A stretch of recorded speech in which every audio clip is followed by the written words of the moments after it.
Hey everyone, so we're going to be doing a really quick installation guide on the 150 Performance bonnet lights that I got recently. So I've obviously colour coded mine, they came black. I've wrapped and painted the car, so it is all different now. So I have colour coded them, but they will come black. Like I say, they're quite easy to spray because of the material. So yeah, that's a little bit there, but yeah, let's get on and see how I installed it.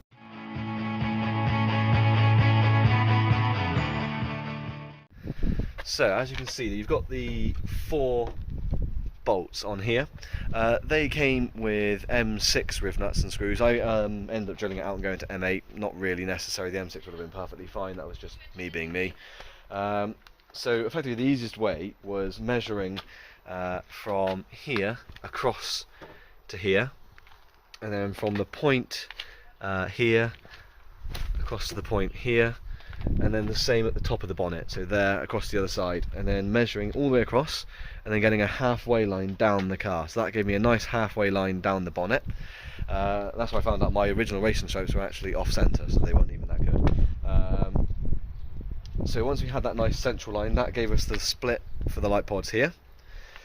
I then installed the driver's side first. So once we had that line here, we could line up this edge, and then we could tap these 4 holes. So we've got these 4 holes here, sort of just put a punch through and just put the 4 little markers there. Once that was done, we could drill those out and we could get one down. Now the cable does come out through the bottom of the lamp pod, so it was around sort of here. There are 3 holes in the bottom of the pod, and that's where the wires can go through. Drilled a 5th hole for that one, sort of in and around here in the bonnet, and obviously the wire could then pass through there.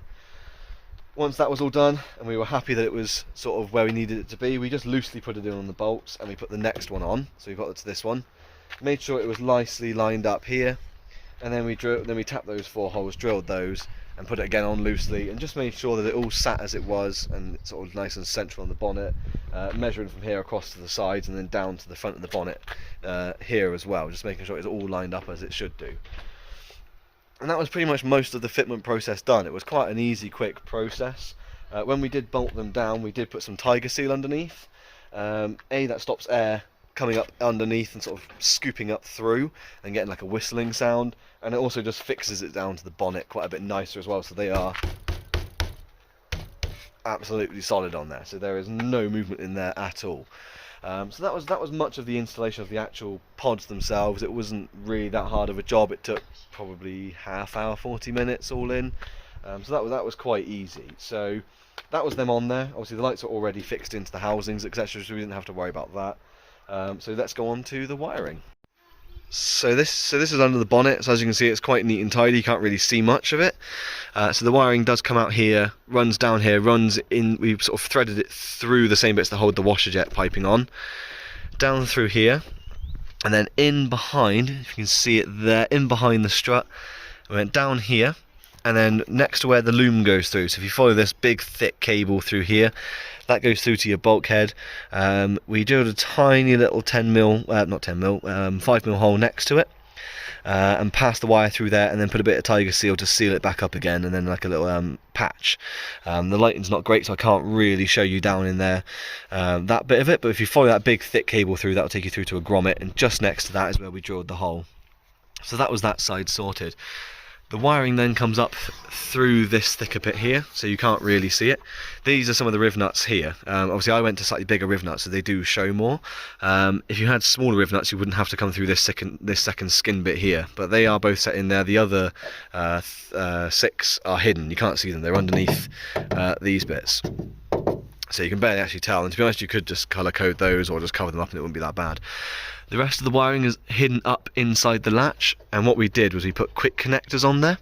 I can see if I can get one down, as I don't want to put it down too far because it'll be a bugger. There we go. So we use these kind of waterproof pin connectors. So the 2 negatives from each light, so there's 1 negative from each light, we put that into each of these, and then a 3rd negative would then come down, and that's the one that's going down to the bottom there. So you've got the 2 negatives from the lights, and then the 1 negative going down to the feed, and we did the same for the positive as well, and they tucked up nicely up into that gap there, away from the latch. It doesn't interfere with the latch in any way, and then you can't even see it when you're actually looking at the bonnet here. So that was just sort of a brief overview of that side of it. Once we went through the bulkhead, you've got the fuse box in there, and we went into the F53 fuse. When taking the glove box off, I have got a load of rubbish in here, I do apologise. You just squeeze these sides in here, and this tray will just come down, and in behind will be your fuse box. And the very bottom right hand side is the F53. If you look at your diagram, that was the fuse for this one's high beam, and I've wired it into that. So we did the bolts to remove the fuse box. There's only a couple of bolts on it. Removed the fuse box and just spliced it in at the back there, so it's a bit safer because it is fused that way as well onto the original fuse, and let's say the wattage on those lights isn't high enough to interfere with it. Also, this one is less likely to go. That one obviously is puddles on this side of the road. That one's more likely to come into contact with water. As you can see, it does happen. This one's nice and clear, so we went to that headlight there. But that's just a really quick overview on getting it onto the car. Like I said, the wire can fall a little bit there, but it just does tuck back up in. But it's a nice, neat, easy install. They look really good on the car, and they perform extremely well. I must admit, it has completely transformed nighttime driving. But that's just my way of installing it. It's not essential. You know, there's so many different ways you could do it. You could nut and bolt. You know, wiring it up, you could actually bring the wiring down to the headlights if you wanted to. You could put their own separate fuse and just run it to the battery for power, with a relay going to the control panel in the car maybe. So there are lots and lots of ways of doing it. We just found that this was a nice streamlined way of fitting it and getting it on the car and on the bonnet there. So yeah, hopefully useful for some people and getting it on the car.